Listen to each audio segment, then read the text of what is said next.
there's a light wind, and it's been very tricky flying this. I've been fighting it all over the place, and I was down the bottom of that field there, and the wind took it. I couldn't get control of it, and nearly went into that football field over there. I had full right on. I throttle cutted it, and nearly went into the players when they were taking a penalty. Anyway, I think this has finished it off. Look at that. Look at that. Sheared in half. The battery, its guts spilled out. Oh, that's finished it.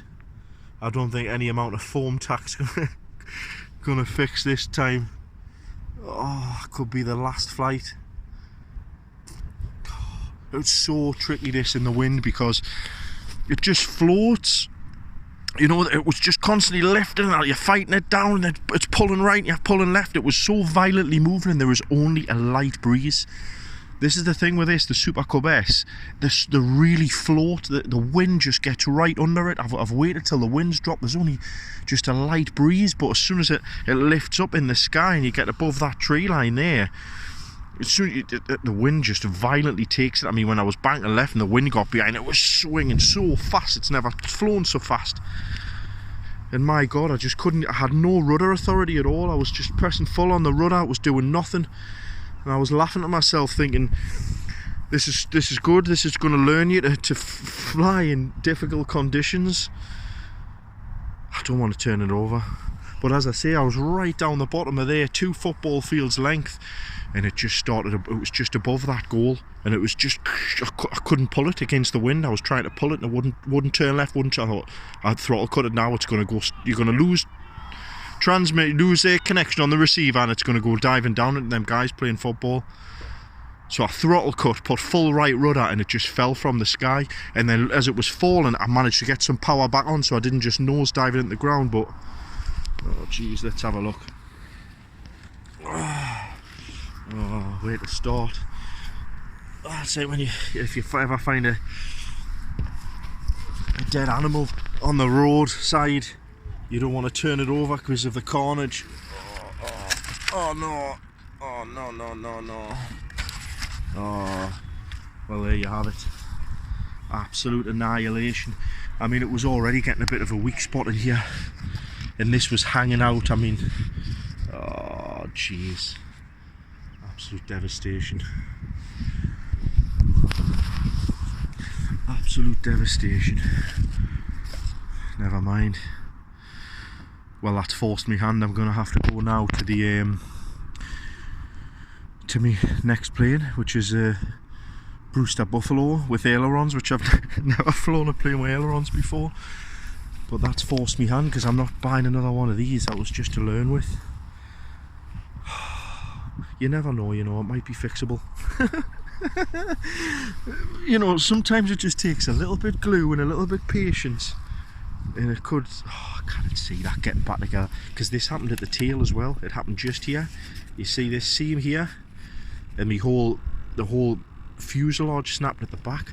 And what I did is I put 2 pins in, and I ran the pins in across here, drilled into it slightly, put 2 pins in, then slotted it on with glue, and it's stronger than it was when it was there. But I don't think 2 pins are going to sort this out, like, or glue. So lessons learned, really. Just, if you're getting a plane like this, you know, like the Super Cub S, and you see these high wings, but I don't think they're as bad as this. A lot of these high wings, they're quite stable. Where this, I think the wings are actually pointed up a little bit. You know, so the wind gets under them and it just lifts like a balloon. It just, as soon as any wind, it just flies off. I originally went in a field over there, beyond them trees. There's a farmer's field. I went in there, and that's where I'd keep trying to fly it, and I want to fly it over there, but it's too open. I need the protection of it, because as soon as the wind gets it, and I just took it over and I threw it, I hand tossed it, and I didn't hand toss it into the wind, and it just nose dived, and the front was just barely hanging off as it was. I managed to salvage it, but this has finished it off. So just be wary if you're flying one of these things. Honestly, you've got they're literally for a calm summer's day, for little girls flying them around, because they're just, you know, there's no ailerons. You've got to be so gentle with them. It's floating around in the wind. I had it at full throttle as well. It is nice when it gets going, but yeah, that's finished it now. I mean, after all the crashes I had, this was hanging out anyway. This here.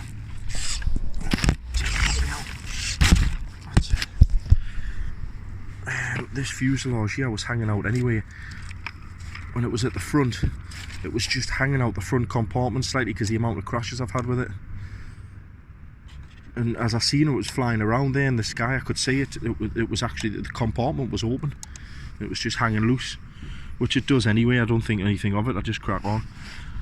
But that is absolutely finished it. Right, well, I'll call it a day. The next videos will be good that I make, because I'm going to fly that Brewster Buffalo with the ailerons. I've never flown a plane with the ailerons. This was my trainer plane, but I've been forced. I've forced out of the driving school and into the professional league. So I'll get the video camera out on that, and I'll video it properly, and it'll be good. Look at the paint job as well. It was looking all lovely.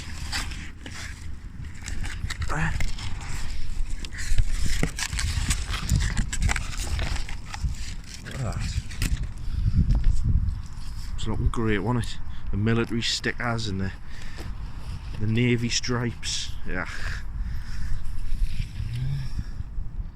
Yeah, World War II Piper Cub. Yeah, bye bye. Well, it died doing what it loved doing.